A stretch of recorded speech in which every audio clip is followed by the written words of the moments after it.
네, 로마서 강의 20번째 시간을 이어가도록 하겠습니다. 오늘 로마서의 7장이 말미의 내용은 굉장히 유명하고 중요한 본문의 내용입니다. 유명하고 중요하다는 얘기는 내용 자체에 대한 중요성도 있지만 논란의 여지가 많이 되었기 때문이에요. 네, 논란의 여지라고 함은 이 본문 자체가 뭐 문제가 있다는 건 아니고 이 본문으로 두 가지의 견해가 초기 교회부터 지금까지 완벽하게 해결이 안 된 채 강하게 두 입장의 경고에 서 있기 때문입니다. 물론 우리는 한 입장의 흐름 속에 있긴 했었어요. 우리 기독교가 동방 기독교랑 서방 기독교 두 개로 나누잖아요. 이 종교 개혁자들, 우리 개신교 사람들은 서방 기독교의 영향을 받거든요. 서방 기독교에서 흐르는 신학적 성향, 색깔, 내용, 예배 의식 이런 것들이 쭉 흘러왔고 그 가운데 종교 개혁이 일으켜서 우리가 개신교가 탄생했다 이거죠. 우리는 동방교회의 흐름은 잘 몰라. 근데 초대교회에서는 이제 동방교회와 서방교회가 완전히 갈라지기 전에는 수많은 여러 가지 왕래가 있었고 그 속에서 수많은 토의가 있었거든요. 우리는 서방 기독교의 영향을 따라서 하나의 견해로 강하게 이 본문을 해석해 왔습니다. 물론 그 안에서도 다양한 해석이 분명히 있었는데 좀 지배적인 것은 하나의 견해였다는 거죠. 오늘은 그것을 복잡하게 여러분에게 다 일일이 설명하진 않겠지만 그래도 중요한 개념은 제가 짚어드리고 이 본문 말씀을 통해서 우리는 어떠한 식으로 받아들이는지 좀 잘 한번 헤아려 보죠. 그럼 제목을 한번 읽어볼까요? 제목 함께 읽겠습니다. 시작. 공고한 사람 율법의 한계. 네, 이 제목이 지금 오늘 본문을 보는 것에 대한 가장 핵심이 될 겁니다. 이 공고한 사람이 도대체 어떠한 사람을 말하는 건가가 두 입장으로 나뉘는 것에 대한 가장 중요한 본문이고요. 이것을 이제 율법의 한계라는 것으로 제가 연결시켰죠. 그래서 이 본문이 말하고자 하는 바는 율법의 한계다. 이것을 좀 기억하면서 한번 논지를 따라와 보시죠. 우선은 중요한 건 지금 7장의 흐름이 6장부터 시작해서 우리가 6장은 은혜와 죄의 관계를 다뤘다 그랬죠. 그죠? 은혜와 죄의 관계를 다뤘다 그랬습니다.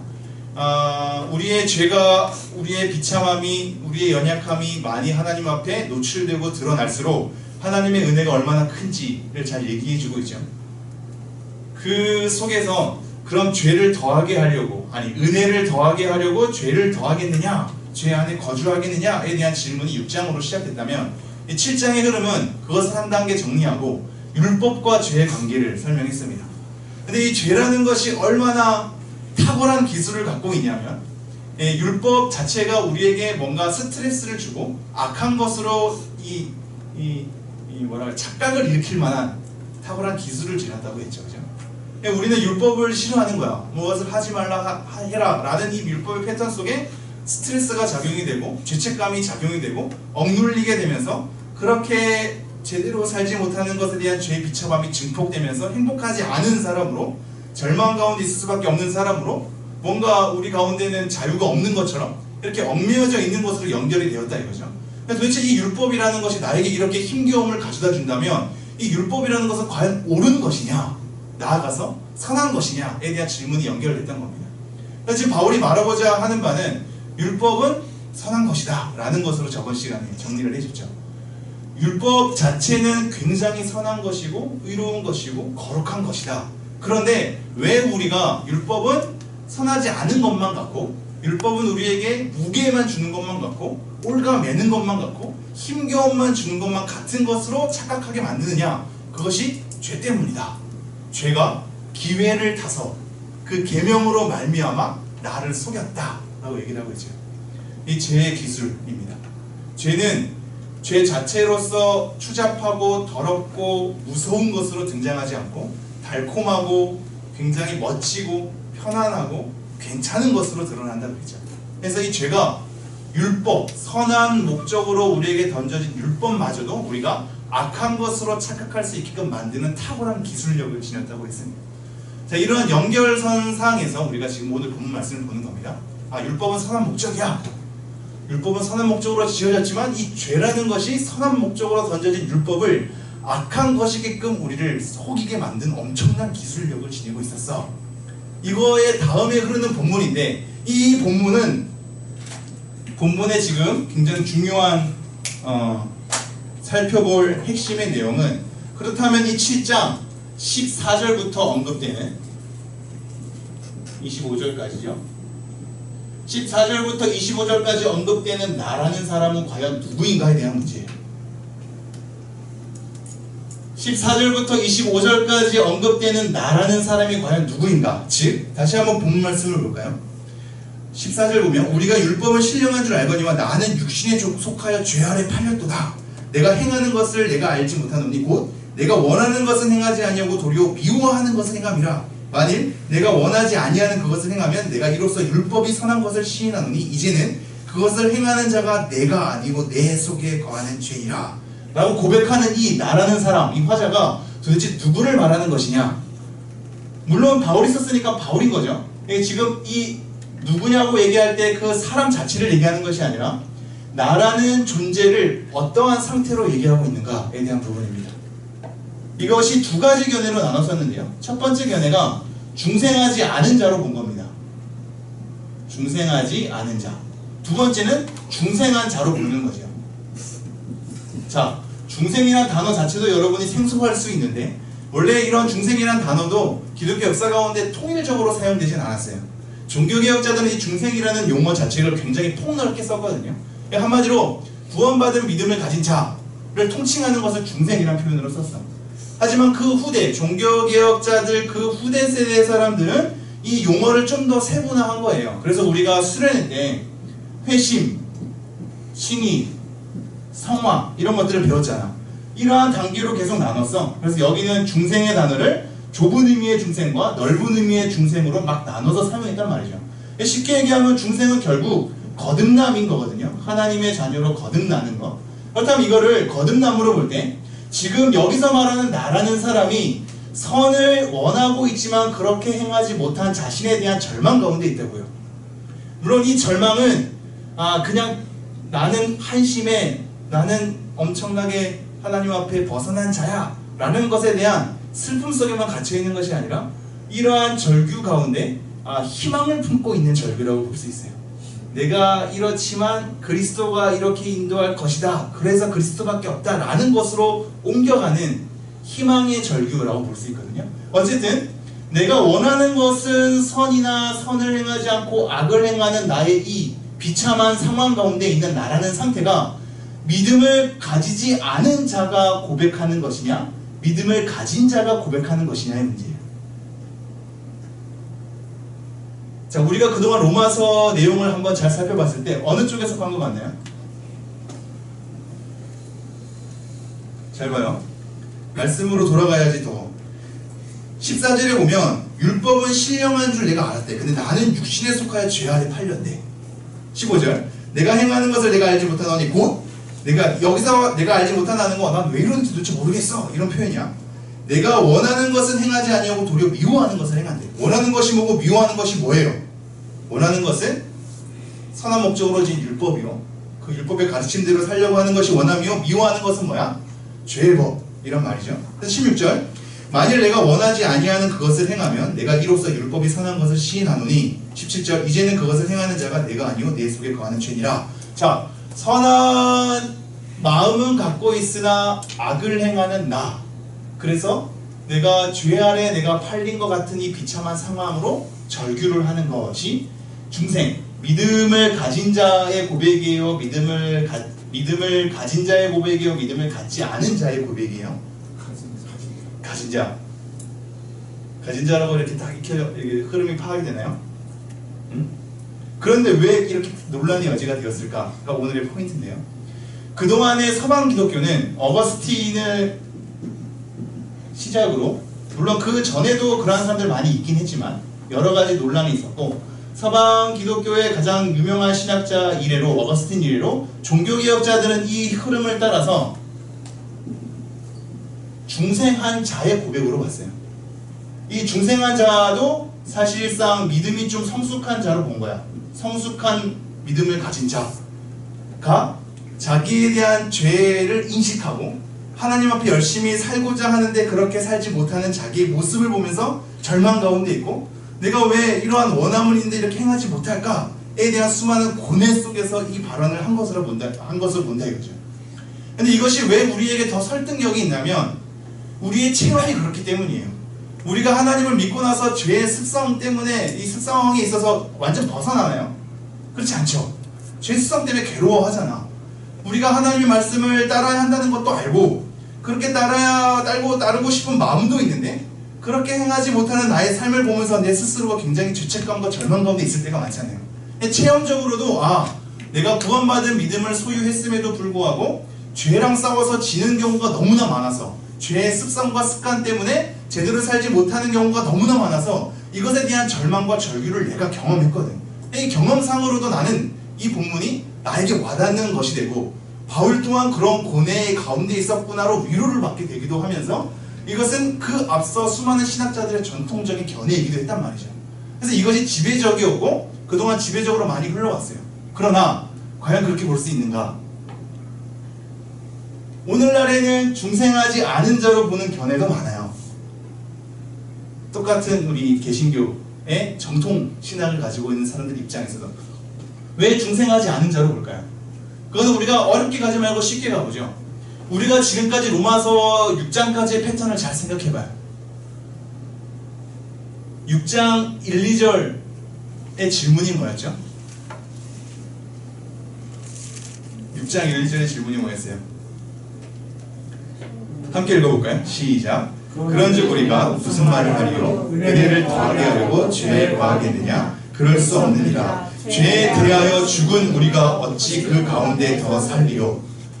물론 이 죄라는 용어는 죄의 습성을 얘기하는 것이 아니라 사망과 형벌을 가지고 오는 죄의 역할을 얘기한다 그랬죠.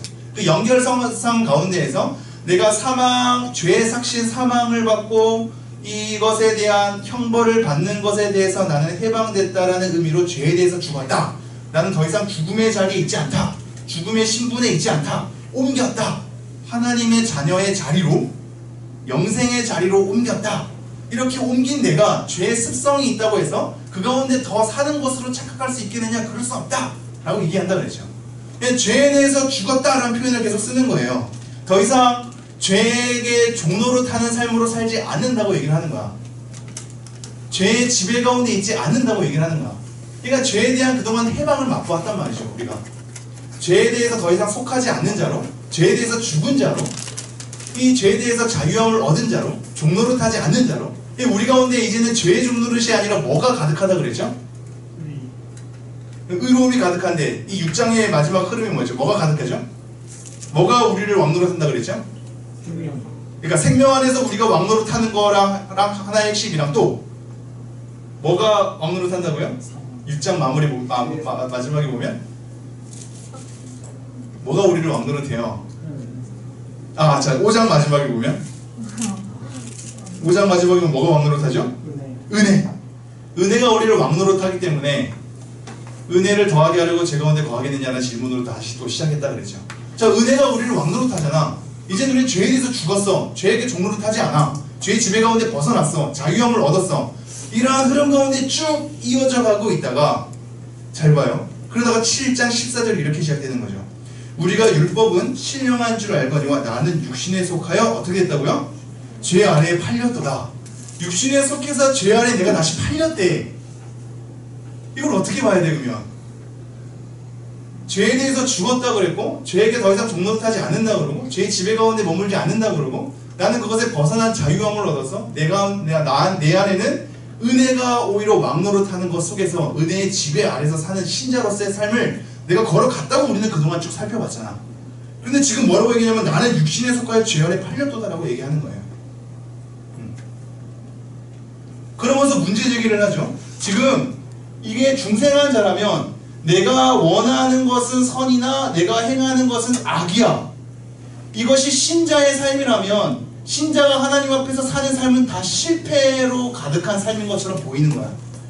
아니 그동안 그리스도가 승리했고 그리스도를 통해서 우리가 의를 부여받아 하나님의 자녀로 인정받고 그리스도와 연합된 자로서 우리가 서 있고 은혜가 왕노릇하는 자로 서 있으면서 우리에 대한 복음의 소리를 굉장히 많이 들어왔는데 지금 다시 죄 아래 팔렸다고 하면서 도대체 믿음을 가진 자의 삶이라는 것이 결국은 선은 원하지만 악을 행할 수밖에 없는 실패로 얼룩진 삶으로 그려지고 있다 이거죠. 이것이 말이 되냐 이거야. 그래놓고 8장에 가면 8장은 이제 성령에 대한 부분이 나오거든요. 8장 1절에 보면 그러므로 이제 그리스도 예수 안에 있는 자에게는 결코 정죄함이 없다 이렇게 나가. 7장의 흐름과 8장의 흐름이 그리스도의 승리로 가득하고 은혜가 나를 지배하는 것으로 가득한데 7장 14절부터 껴있는 이 구절이 뭔가 다시 실패한 삶으로 얼룩진다면 도대체 우리는 실패한 삶이야 성공한 삶이야 헷갈리기 시작하는 거죠. 그렇다면 이 흐름이 모순이 된다 라고 보는 겁니다. 또 그렇게 느껴지십니까? 그렇게 느껴지기도 하죠. 네. 그래서 이것을 중생하지 않은 사람으로 본 거야. 중생하지 않은 사람으로. 믿음이 없는 자에 대해서 다시 한번 되짚은 거다. 그동안 6장부터 7장 초반절까지 죄 아래에 있는 자와 그래서 죄의 종, 은혜 아래에 있는 자, 의의 종으로 서 있는 것에 대한 대비 속에서 우리의 신자의 삶이 어떠했는지를 서술해 놓다가 다시 한번 정돈을 하는 거죠. 그래서 다시 한번 돌이켜보자면 믿음이 없는 그리스도를 떠난 율법 아래에 있는 자의 상태가 어떤지를 믿음 없는 자, 중생하지 않는 자의 입장을 다시 한번 거론하면서 그러면서 이렇게 정리가 되는 거예요. 7장 25절 24절 25절을 읽어보죠. 제가 오라 나는 공고한 사람이거다. 이 사망의 몸에서 누가 나를 건져내랴. 우리 주 예수 그리스도로 말미암아 하나님께 감사하리로다 로 이제 다시 한번 선언을 하게 되는 거죠. 내가 믿음이 있기 전에 선을 행하고 싶으나 악을 행하는 비참한 가운데 계속적으로 실패로 얼룩진 삶이었으나 이제 이러한 얼룩진 공고한 이 사망의 몸에서 나를 건져낼 수 있는 분은 누구냐? 오직 그리스도밖에 없다라는 것을 선언하면서 그리스도에 속한 자는 이러한 사망의 몸, 공고한 자, 선을 행하는 것에 대한 원함은 있으나 악을 행하는 이 비참한 삶에서 나를 건져내었다 라는 것으로 정리를 했다 이거죠. 그럴싸해요? 그럴싸해요? 지금 안주만 이해 못하고 다 이해를 하고 있는 실수했다. 안주도 이해하고 모두 다 이해했어요. 모두 다 이해했는데 자, 잘 봐요. 그래서 지금 중생하지 않은 자로 이렇게 흐름을 이어가는 것 같아. 근데 여기서 다시 또 반박을 합니다. 뭐라고 반박하냐면 이거죠. 잘 봐요. 15절 내가 행하는 것을 내가 알지 못하노니 곧 내가 원하는 것은 행하지 아니하고 이 원하는 것이 뭐라 그랬어요? 원하는 것은 율법의 선한 의도, 선이라고 할 수 있죠. 그래서 18절에 이렇게 반복이 돼요. 내 속 곧 내 육신에 선한 것이 거하지 아니하는 줄 아노니 원함은 내게 있으나 선을 행하는 것이 없다. 이 원하는 것이 선임을 알 수 있게 되죠. 그래서 19절 내가 원하는 바 선은 행하지 아니하고 도리어 원하지 아니하는 바 악을 행하는 도다. 잘 봐요. 중생하는 자라고 보는 사람의 입장에서 중생하지 않은 자가 갖게 되는 굉장히 중요한 논리 6장부터 8장까지의 흐름의 일관성 그리고 죄 아래 팔렸도다라고 하는 것에 대한 표현 실패로 얼룩진 삶 이런 것에 대한 논리 죄 아래 팔렸다는 표현 이러한 것을 근거로 이것은 중생하지 않은 자가 마땅해 라고 논리를 이어갔지만 중생한 자라고 보는 자의 입장에서 뭐라고 공격을 하냐면 중생하지 않은 자가 첫 번째 어떻게 선을 행하는 마음을 가졌느냐의 문제야. 하나님을 떠난 자가 믿음을 부여받지 않은 자가 하나님의 법에 대해서 갈망할 수 있는가에 대한 부분이 선을 행하려는 욕구가 하나님을 떠난 자가 그것을 소유할 수 있는가에 대한 부분이야. 자 그래서 이렇게 가죠. 19절 제가 다시 한번 내가 원하는 바 선은 행하지 아니하고 도리어 원하지 아니하는 바 악을 행하는다. 선을 원한대. 그래서 좀 더 나아가서 이 선이 막연한 선이 아니라 좀 더 구체적으로 가요. 22절 내 속사람으로는 하나님의 법을 즐거워하되 하나님의 법을 즐거워한대. 어떻게 중생하지 않은 자, 믿음이 없는 자가 하나님의 법을 즐거워할 수 있는가? 이것은 체험적으로도 그것이 가능해요? 안 해요? 하나님 안 믿는 사람이 하나님의 법을 즐거워해요? 그걸 본 적이 있어요? 기본적인 양심, 도덕적인 양심은 모든 사람이 있을 수 있고 도덕적인 선은 그 가운데 있을 수 있으나 하나님의 법을 즐거워하는 것은 하나님을 떠난 자가 있을 수 있어? 없는 거죠. 그래서 이 두 번째가 선을 행하는 것, 하나님의 법을 즐거워하는 것에 대한 마음이 어떻게 오는가에 대한 문제를 제기를 했고 두 번째는 아까 22절 읽었는데 내 속사람으로는 하나님의 법을 즐거워하되 바울의 논리를 따르면 속사람과 겉사람 새 사람과 옛 사람에 대한 것들을 많이 나누거든요. 근데 이것을 나눌 때에는 믿음 있는 사람만을 나눠요. 잘 가지고 있고 속사람과 겉사람, 옛사람과 새사람에 대한 논리는 이미 예전의 체계 속에 살다가 하나님의 체계 속으로 들어온 자, 즉 믿음이 있는 자만 옛사람과 새사람을 나눌 수 있지. 믿음이 없는 자는 계속 옛사람인 거지. 그죠? 그럼 이러한 구분이 있으려면 속사람으로는 하나님의 법을 즐거워한대. 믿음이 없고서야 어떻게 속사람, 겉사람이 나눠질 수 있는가에 대한 두 번째 문제 제기가 돼요. 세 번째 문제 제기, 가장 기가 막힌 문제 제기인데 25절 함께 읽겠습니다. 시작. 우리 주 예수 그리스도로 말미암아 하나님께 감사하리로다. 자, 이것으로 끝났으면 괜찮았어. 그동안 7절의 여러 가지 구절이 중생하지 않은 자로 보면서 그래, 중생하지 않은 자가 이렇게 선은 행하고 싶으나 악을 행할 수밖에 없는 비참한 생활 가운데 굉장히 힘들어하고 공고한 가운데 계속 있었어. 근데 우리가 예수 그리스도를 바라보므로 예수 그리스도가 나를 건졌어. 그것에 대한 찬미로 끝났으면 괜찮아. 근데 그 뒤로 뭐라고 나오겠죠? 그런즉 내 자신이 마음으로는 하나님의 법을, 육시로는 죄의 법을 섬기는, 다시 돌아가는 거야. 여기서 끝났으면 중생하지 않은 자에 대한 논리로 탄탄하게 볼 수도 있는데 다시 돌아가는 거죠. 회개하는 거야. 야, 이거 다시 돌아간다면 뭐야? 끝난 게 아니잖아. 그럼 너가 다시 중생하지 않은 자로 돌아간다는 거야? 그럼 말도 안 되지. 그럼 결국 이건 중생한 자를 얘기하는 거야 라고 반박을 하는 겁니다. 다시 한번 이 논리가 탄탄하게 가죠. 25절의 후반부. 자, 아까 여러분은 지금 여기에 흐름 가운데 끄덕였다가 다시 이 반박을 보니까 이 흐름 가운데 다시 넘어왔어요. 자, 그렇다면 이 두 가지 입장 가운데 도대체 이 성경이 말하는 바는 뭡니까? 중생한 자예요? 중생하지 않은 자예요? 중생한 자 손으로 봐요. 오케이, 내리고 중생하지 않은 자. 중생하지 않은 자에 대한 흐름은 많이 없네. 나머지 손 안 든 사람은 아직 잘 모른다는 것으로 간주를 하고 저는 심각하게 고민을 많이 했고 나름대로 연구를 좀 했어요. 이 논란은 아까도 얘기했듯이 오늘날의 학자들도 명쾌하게 한 답이 없어. 팽팽해. 저는 원래는 이것으로 알았다가 중생하지 않은 자가 흐름상 맞겠다 라는 것으로 이 얘기로 갔다가 사실상 선을 마음에 두는 것에 대한 표현은 나름대로의 또 해명이 있을 수 있으나 속사람에 대한 표현은 해명이 어려웠고 25절 후반이 가장 강타였어. 나에게 이것이 도대체 해결할 수가 없었어. 중생하지 않은 자로 한다면. 그렇다면 중생한 자로 보는 것이 맞느냐 라고 했을 때는 아까도 얘기했듯이 흐름상 그리고 실패, 다시 죄 아래로 가는 것에 대한 죄 아래 팔렸다는 것에 대한 표현, 뭔가 신자의 삶은 실패로 얼룩진 것만 같은 표현, 이런 것들을 해결하기 어려운 난점이 있었다 이거죠. 그래서 사실상 저 이외에도 중생한 자와 중생하지 않은 자로 한 입장에 서지 않고 제3의 입장을 선 사람들이 있습니다.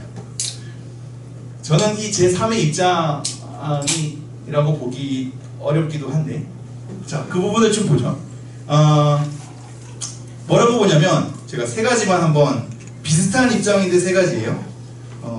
굉장히 논란의 여지가 있는 표현. 중생한 자도 아니고 중생하지 않은 자도 아니다. 로이드 존스 목사님의 표현이 거긴 하거든요. 이게 도대체 뭔 말이냐. 이게 이분의 그 사상을 좀 이해해야 가능한 얘기인데, 그러니까 이런 죄에 대한 자각이 있어. 지금 존 스토트나 로이드 존스 목사님이나 이 많은 유명한 학자들이 보는 건, 지금 이 사람은 자기가 죄로서 고난을 받게 되고 선을 행하나 선을 행하지 못하는 것에 대한 고난으로 자기가 신음하고 있잖아. 이 신음, 죄에 대한 자각이, 그리고 선을 행하려는 마음이, 선의 마음, 중생하지 않은 자가 가질 수 없기 때문에 중생한 자이나 지금 중생한 자 치고는 너무나 실패로 얼룩되어 있기도 하고 죄 아래 팔렸다는 표현들, 그리고 선을 행하나 악을 행할 수밖에 없는 여러 가지 인생들을 거론을 하니 이것은 또한 중생하지 않은 자로 본다. 이게 말이 모순 같은데 결국 이것은 뭐라고 하냐면, 이제 로이드 목사님이 이거야. 회심의 과정으로 보고 있어요. 중생하지 않은 자가 중생으로 넘어가는 중간 단계의 회심의 심정을 얘기하고 있다라고 보는 거야. 이게 설득력이 있어요. 로이드 존스 목사님은 굉장히 탄탄한 설교가이긴 하지만 이거의 난점은 그거예요. 바울의 편지 어디에도, 복음서 어디에도, 다른 서신서 어디에도 회심하지 않은 자가 회심하기까지의 과정을 심리적으로 서술한 경우가 한 군데도 없어. 심리적으로 서술한. 지금 이거는 심리적 절망에 대한 표현으로 보는 거거든요. 회심하지 않은 자가 회심하기까지 이 과정의 가운데 심리적 어떤 절망감을 로이드 존스 목사님은 주목한 건데, 이것이 그렇게 얘기한 경우가 없어요. 그리고 이렇게 만약에 그렇게 얘기한다면 그 사람의 회심하기까지의 심리적 절망감이 모든 사람에게 동일할 수 없죠. 사람마다 개인적 차이가 다 있을 수 있잖아요. 그렇다면 성경에 대한 객관성이 무너지는 거지. 자, 이것이 지금 약간 제3의 입장으로 가는 첫 번째고, 두 번째는 여러분이 그동안 함께 공부했던 내용이긴 한데 이걸 이렇게 보는 거예요. 여기서 제가 이 던이 어떤 던인지 모르는데 미르바 던인지 마르바인가? 마르바 던인지 제임스 던인지 좀 정확하게 확인은 안 해봤어. 어쨌든 던이라는 이름만 이제 제가 알고 있는데, 아담이랑 아담 시대와 그리스도 시대, 이 두 시대 사이에 낀 존재라고 보는 거야. 재밌죠?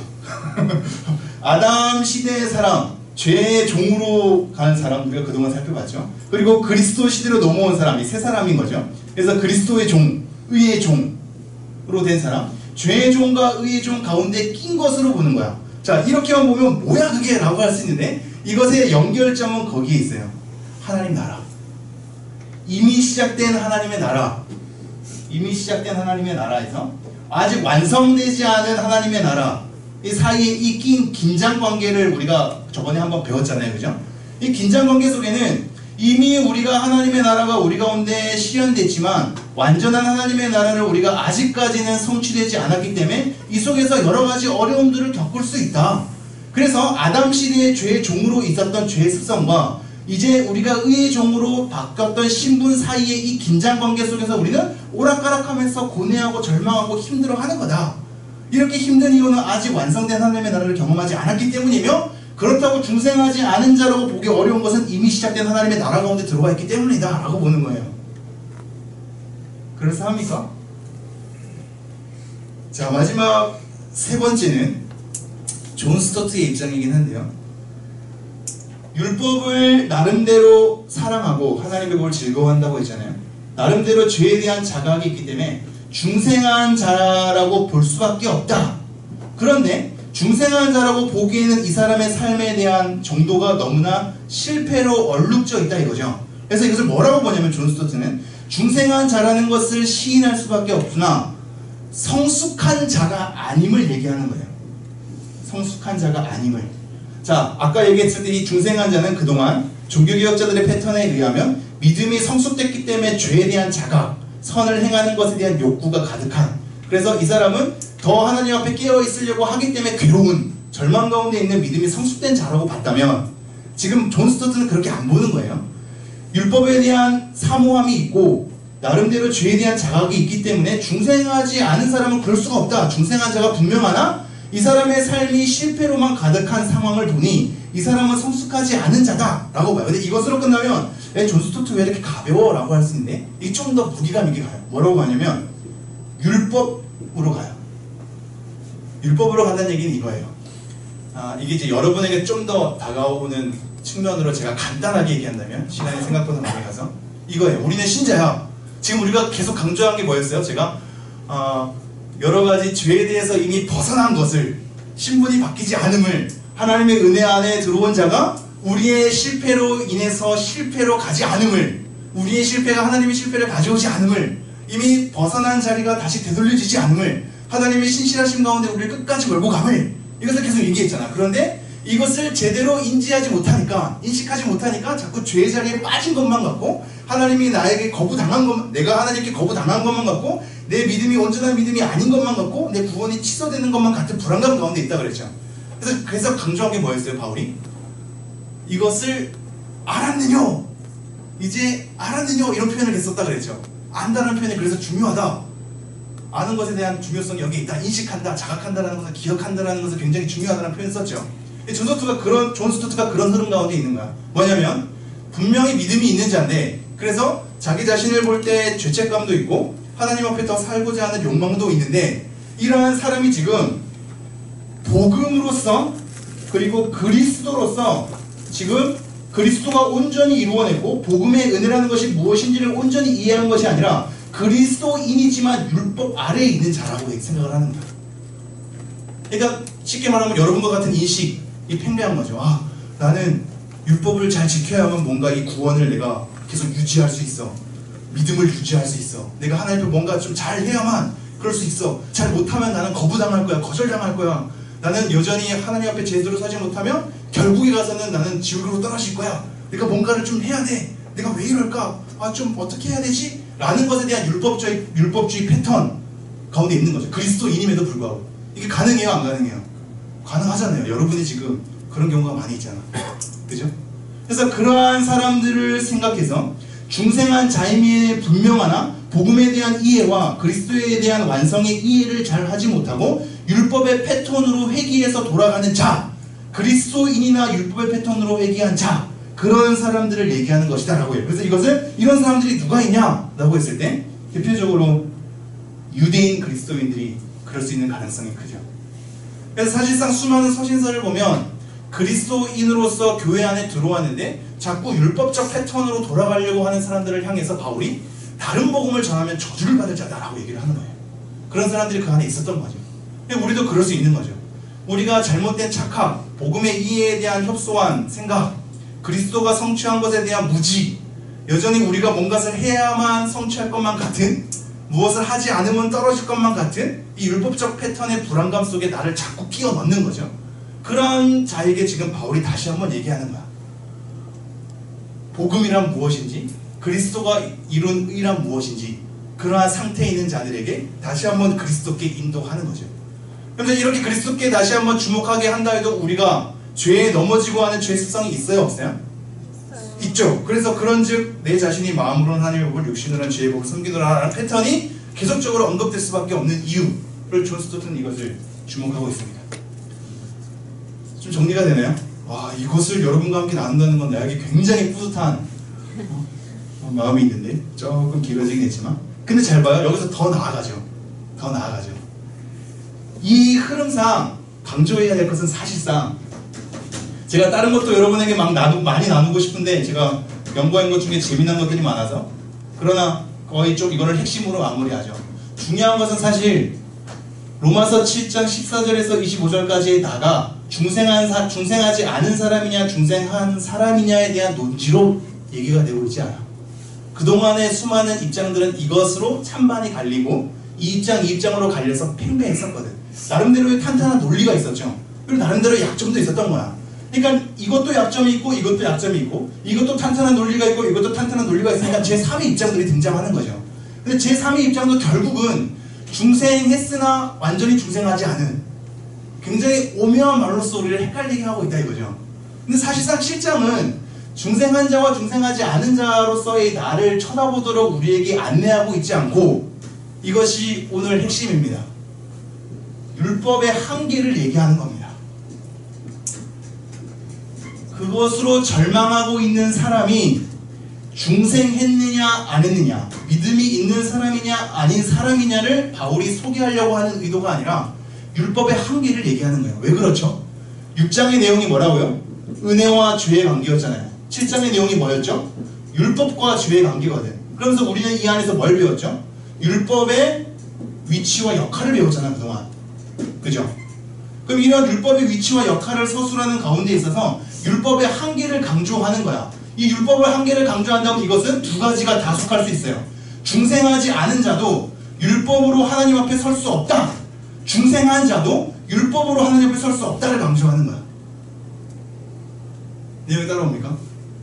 중생하지 않은 자와 중생한 자가 둘 다 율법의 한계의 패턴 속에 있는 거예요. 이 율법으로는 도저히 이룰 수 없다. 중생하지 않은 자도 율법으로 아무리 해봐라 너가 악을 행할 뿐이다. 물론 선을 행했다고 해서 온전한 율법에 대한 성취가 있다고 해서 이 율법에 대한 온전한 성취가 의를 가지고 오지 않는다 라고 얘기해요. 이것이 굉장히 중요하거든요 여러분. 바울이 지금 이거는 바울이 자기를 회상하는 거야. 그리스도인으로서 옛날의 모습들을 회상하는 거야. 그래서 회심하기 전이냐 회심한 후냐에 대한 논란의 여지가 많았던 거죠. 근데 여러분 잘 생각해 보세요.